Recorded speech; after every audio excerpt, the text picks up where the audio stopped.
ciao.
Pagoda della pace.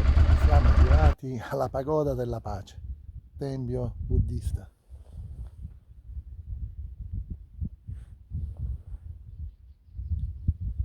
In Sicilia non ci facciamo mancare niente.